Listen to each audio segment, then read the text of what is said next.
어제 오후 서소문 고가차도가 무너지며 3명이 숨지고 3명이 다쳤습니다. 경찰과 검찰은 전담 수사팀을 꾸리고 사고 원인 규명을 위한 본격적인 조사에 나섰습니다.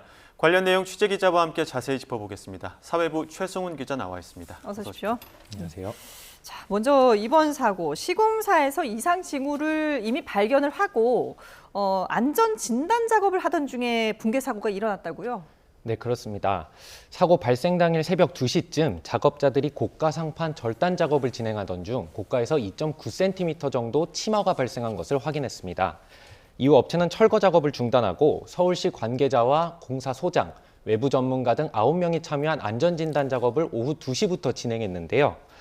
단차가 눈에 드러날 정도로 보일 정도로 이상 징후가 있었으나 철거 작업을 계속 진행해도 될지 살펴보던 것이었습니다. 이중 감리단장과 현장관리소장 등 작업자 일부가 다리 상판을 지지하는 보혜 일종인 거더 사이로 들어가 안전점검을 진행했습니다. 거더 사이가 80cm 정도로 매우 협소한데 이곳을 점검하던 중에 거더 일부가 무너지며 사고가 난 것으로 보여집니다. 예, 지금 서소문 고가차도 이쪽 위험하다는 이야기는 이전에도 계속 나오지 않았습니까?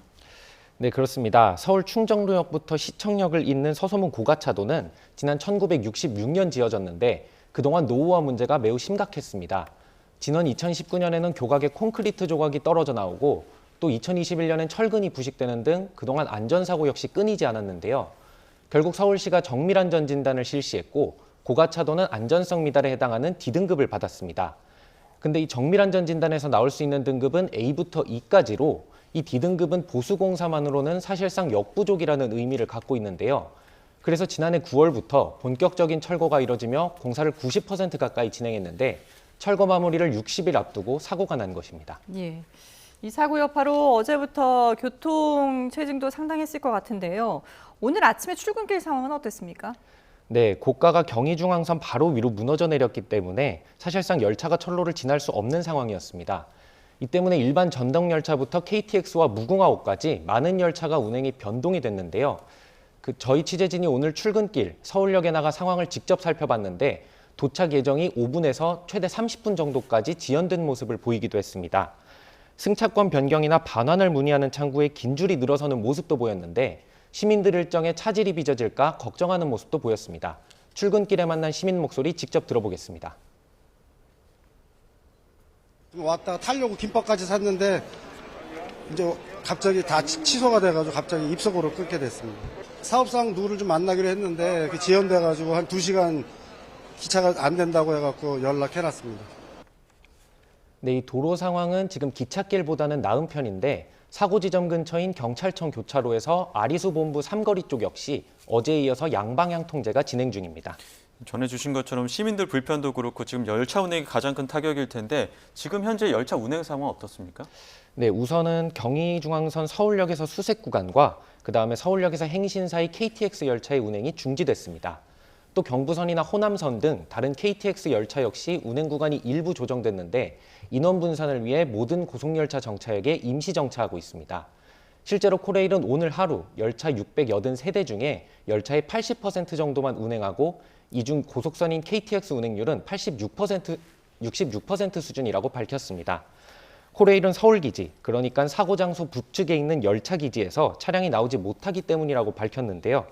코레일이 복구에 긴 시간이 걸릴 거라고 설명한 만큼 당분간은 시시각각 변하는 교통 상황을 예의주시하셔야겠습니다. 예. 코레일이 복구에 긴 시간이 걸릴 거라고 했는데 이 주변에 그럼 복구 작업은 언제부터 시작이 될 수 있는 건가요? 네, 아직 현장에서 추가 붕괴 위험 가능성이 있다고 보았기 때문에 복구 작업이 속도를 내기에는 매우 어려워 보입니다. 우선 국토교통부는 오늘 아침 브리핑을 열고 새벽에 현장에 계측기를 설치하고 콘크리트 붕괴 위험이 없는지 점검했다고 밝혔는데요. 현재 고용노동부에서 공사중지 명령을 내린 상태인데 우선 작업을 위해 임시로 설치해뒀던 교량 밑에 있는 임시시설물인 공중비계를 제거하기로 결정했습니다.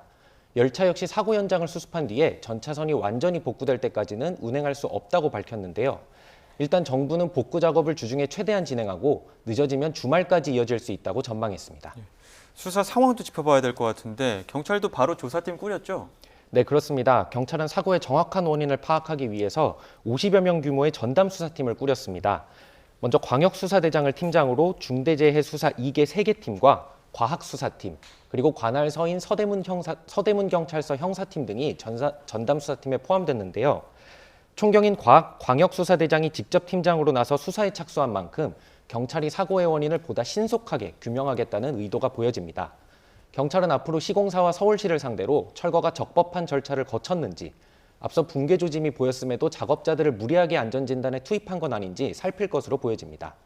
서울시도 이제 재난안전대책본부를 꾸렸고 김영훈 고용노동부 장관도 현장을 찾아 긴급회의를 여는 등 사고 원인을 철저하게 규명할 것을 지시했습니다. 예.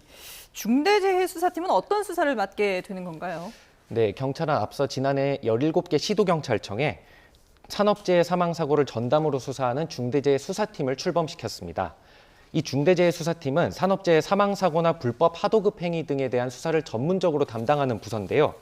지난해 여의도역 신안산선 붕괴 사고, 또 4명이 사망했던 세종 포천 고속도로 공사 교량 붕괴 사고 등 산업재해 수사를 중대재해수사팀이 맡아왔습니다. 전문 인력이 많은 만큼 경찰이 시공사 압수수색 등 강제 수사에 나서게 될지도 관심사입니다. 이런 가운데 서울 서부지방검찰청도 오늘 안전사고 분야 공인 전문검사가 포함된 10명 규모의 전문 수사팀을 꾸렸다고도 밝혔습니다. 예, 그럼 앞으로 검경은 어떤 부분 중점적으로 수사하게 되는 겁니까? 네, 우선 경찰은 어제 자정부터 새벽 4시까지 4시간가량 국립과학수사연구원과 산업안전보건공단과 함께 사고 현장 정밀 감식을 진행했는데요. 경찰은 이번 감식이 사고 원인 규명과 경의중앙선 정상화 작업을 위해 이뤄졌다고 설명했습니다. 경찰은 진행된 감식 결과가 오늘 안으로 나오기는 어려워 보인다고 설명했는데 조사 결과 등 수사 상황에 대해서는 현재까지 말을 아끼고 있습니다. 서울시가 안전성을 검토하며 통과 가능성에 따라 미리 파악했는지도 중요한 쟁점이 될 것으로 보이는데요. 철거 작업 중이 아니라 안전점검 중에 발생했다는 게 이번 사고의 특이한 점인데 이번 기회를 통해 안전 매뉴얼에 사각지대가 있었는지 살펴볼 필요가 있어 보입니다. 예, 알겠습니다. 지금까지 사회부 최승훈 기자와 함께 서소문 고가 철거 사고와 관련된 내용 짚어봤습니다. 잘 들었습니다.